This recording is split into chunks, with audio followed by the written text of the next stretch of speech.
Makasih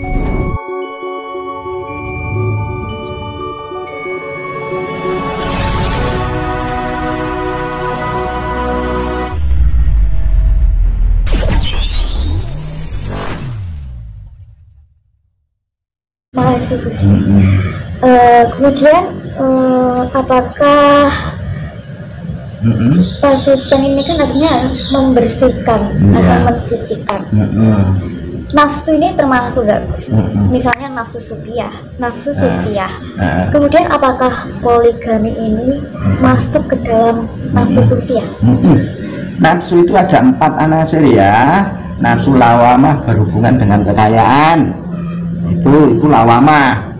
Jangan nanti kalau tidak hati-hati muncul rakus. Nafsu amarah berhubungan dengan kekuasaan, lama-lama kalau tidak hati-hati jadi tamak ya. Terus nanti supiah itu hubungannya dengan yang enak-enak seperti lain jenis ya, sukanya malas, itu kan juga supiah mbak. Jadi berhubungan yang enak-enak, lain jenis kan enak itu dengan obat-obatan ya, ekstase, sabu-sabu itu ya, itu kan enak-enak. Mabuk itu kan enak, itu berhubungan dengan supiah. Jadi yang namanya supiah ki sing enak-enak nang urip ngeten iki lho mbak. Nah terus nanti mutmainah itu hubungan negatifnya suka membunuh karakter orang, membunuh rezeki orang. Untuk apa? Untuk ketenangan dirinya sendiri. Berhubungan dengan pasucan pribadi itu tadi memang hubungannya dengan nafsu. Makanya sempurnakanlah nafsumu. Nafsu lawamah yang sudah disempurnakan, jenengan menjadi ahli sedekah. Nah, nafsu amarah yang disempurnakan, jenengan rendah hati, lembah manah, jenengan semangat dalam mendekatkan diri kepada Allah. Terus namanya supiah yang berhubungan dengan nikmat-nikmat tadi ya, termasuk itu tadi poligami itu juga supiah. Nah supiahnya poligami itu kalau disempurnakan menjadi arif bijaksana ya, kudu hati lan bijaksana. Nah kalau tidak disempurnakan ya supiah ki maunya enak-enak terus, habis itu ganti lagi. Nah itu jadi nafsu supiah yang disempurnakan itu namanya arif bijaksana. Dan selanjutnya yang namanya mutmainah itu ketenangan jiwa. Nafsu mutmainah itu masih nafsu.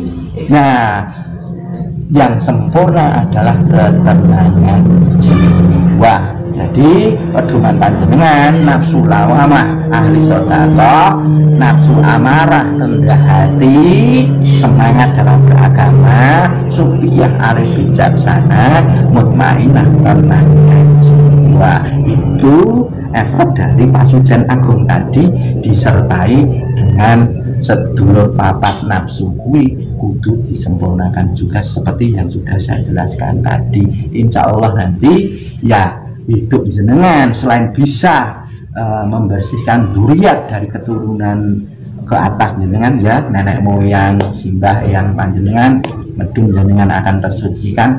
Nanti selanjutnya ya jenengan akan menggapai satu ketertataan hidup dan kehidupan panjenengan menuju yang lebih baik dan lebih baik lagi kayak gitu mbak. Itu saling berhubungan itu. Terus kemudian apakah nafsu tersebut? Ya solusinya itu tadi, jenengan harus bisa membedakan nafsu lawamah itu mengajak kepada ahli sedekah enggak ataukah kerakusan. Nah terus ini saya umpamanya nafsu supiah pengen poligami, poliandri ada ya. Itu apakah ini hanya bersitan nafsu tok ataukah ini saya bisa bijaksana di dalamnya? Arif dan bijaksana itu muncul dari kebijaksanaan atau memang itu memang dorongan nafsu? Kan jenengan harus hati-hati itu. Makanya apapun yang diusulkan nafsu, apapun yang diusulkan oleh pikiran jenengan, selalu bertanyalah pada hatimu, hati yang sudah melakukan pasujan agung tadi. Apapun yang diusulkan oleh nafsumu, pikiranmu, tubuhmu, angan-anganmu, itu harus jenengan musyawarahkan dengan hatimu yang terdalam. Insya Allah jenengan tidak akan terjerumus pada istilahnya jebakan nafsu itu tadi. Apapun jenengan suka nggak suka, namanya lain jenis jenengan seneng atau nggak seneng, tanyalah pada hatimu yang terdalam. Itulah disebut hati nurani, hati yang sudah diterangkan oleh Nur Muhammad, oleh Nurullah. Seperti itu, Mbak. Sebelumnya mohon maaf, di sini saya mempunyai pertanyaan yang bisa dibilang berbau mistis. Pertanyaan seperti ini, Gus. Apakah tanah Jawa ini memerlukan tumbal untuk menata kehidupan di tanah Jawa? Oh, urusan tanah Jawa mohon maaf, jangan hanya dipikirkan jadi tanahnya para suku Jawa ya, Jawa Barat, Jawa Tengah, Jawa Timur. Bukan, tanah Jawa itu menyebar di seluruh dunia. Tanah yang menjadi tejone para Jawa atau tejone para roh suci yang selalu menyambung dirinya dengan Tuhan, itu adalah tanah yang mistis. Itu maksudnya minta tumbal itu minta korban, bukan dalam arti tumbal pesugihan, bukan. Ya wong arep njaluk tumbal, bukan itu maksudnya. Ya, mohon maaf. Ini berhubungan dengan orang-orang pemimpin. Ketika pemimpin tidak adil, pemimpin semena-mena, mereka akan menumbalkan nasib-nasib rakyatnya. Nasib-nasib rakyatnya akan dikorbankan hanya untuk mengikuti kekuasaan sang pemimpin itu. Lama kelamaan kalau tidak diadili oleh contoh kepolisian dunia, hukum dunia, peradilan dunia, siapa yang akan mengadili? Alam semesta. Nah itu karena kekuasaan dia sudah menumbalkan rakyat, maka dia harus jadi tumbal dalam kekuasaan itu. Yang kedua adalah orang kaya.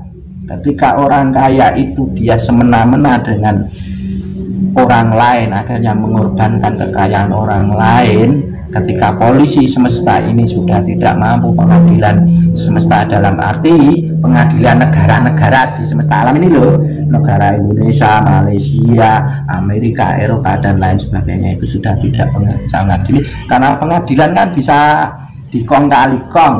Nah ini karena mereka hidup untuk kepentingan perutnya sendiri, ini mengorbankan dan menumbalkan orang lain, maka suatu saat ketika alam semesta itu turun titahnya, mereka harus ditumbalkan dalam titik kekayaan itu. Contohnya para koruptor, para pedagang-pedagang yang mengorbankan yang lainnya, mematikan rezeki orang lain, orang kaya yang nyelopet rezeki orang lain, mereka akan ditumbalkan dalam ranah itu. Seperti itu.